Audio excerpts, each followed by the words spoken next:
आज आपको देवता और दानव कौन थे उनके बारे में बताएंगे। देवताओं का जब हम चित्र बनाते हैं तो सुंदर सा चित्र बनाते हैं, मुस्कुराता हुआ चेहरा, और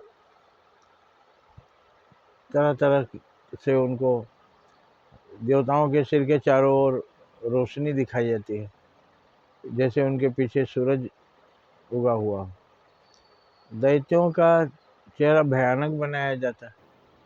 बलवान जरूर होते हैं, बड़े भी होते हैं, लेकिन बड़े बड़े दांत, बड़ी बड़ी मूछें,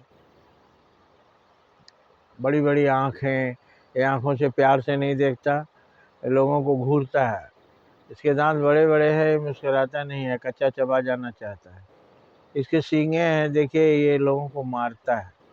ये सब सींग वाले आदमी जो बनाए जाते हैं दैत्यों के, ऐसे होते नहीं हैं, ऐसा किसी ने नहीं देखा। तो क्यों बनाते हैं? बनाते हैं ये कि ये अदृश्य रूप से इनमें लगा हुआ है।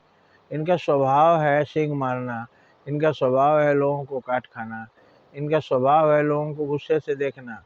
ये बहुत बलवान है जरूर, लेकिन ये अपने बल का प्रयोग करते हैं दूसरों को परेशान करने में। इसके विपरीत देवताओं का आशीर्वाद वाली मुद्रा रहती है, चेहरे पर मुस्कुराहट रहती है, सिर के पीछे ज्योति जल रही है दिखाई जाती है। ये देवता और दानव।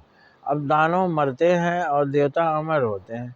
ऐसे तो अमर कोई नहीं है। अमर कोई होता तो आदिकाल का कोई भी देवता जिंदा होता, हम जाके उसको देखते कि ये अमर है, ये नहीं मरेंगे। नहीं, शरीर सबका मरता है, आत्मा अमर होती है, नाम अमर होता है। अब देवता क्यों अमर होते हैं? क्योंकि वो जीवन भर दूसरों को दिए।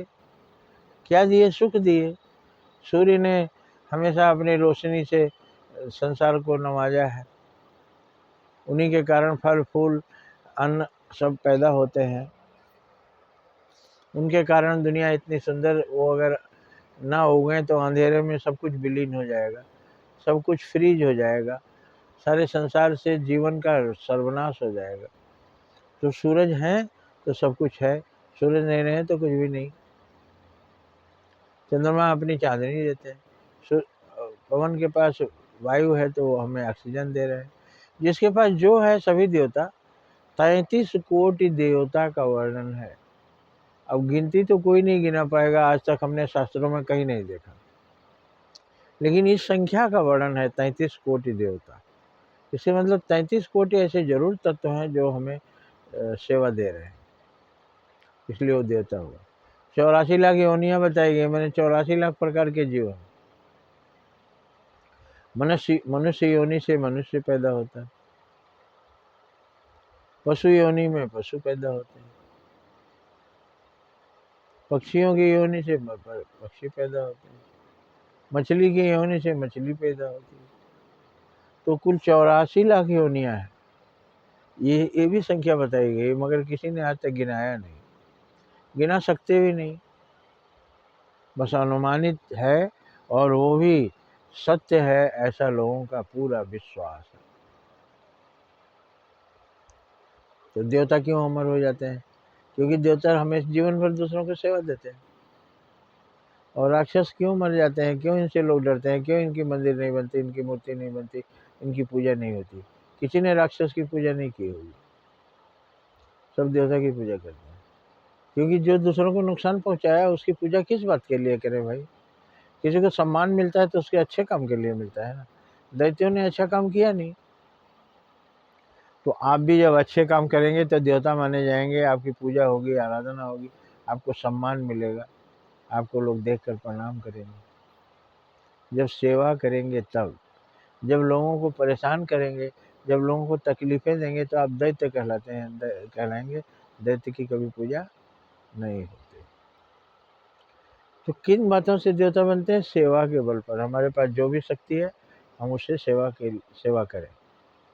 आपका मोक्ष कब होगा? ऐसा भगवान ने लॉक कर दिया है। आपका मोक्ष तब होगा जब आप दूसरों का मोक्ष, दूसरों का उद्धार करेंगे, दूसरों को सहायता करेंगे। मतलब दूसरों के उपकार से ही हमारा जुड़ा है। और तुलसीदास ने कहा, परहित सरिस धर्म नहीं भाई, पर पीड़ा सम नहीं अधमाई। दूसरों के हित करने से बड़ा कोई धर्म नहीं है, और दूसरों को तकलीफ देने से बड़ा कोई पाप नहीं है। तो देवता स्वर्ग में रहते हैं और दैत्य नरक में रहते हैं। वो देवता और दैत्य कहाँ होंगे? हमारे स्वभाव से जुड़ा है। हम देवता का स्वभाव धारण करेंगे तो हमारी पूजा होगी, अन्यथा हमारी पूजा नहीं होगी। जय हिंद, जय भारत।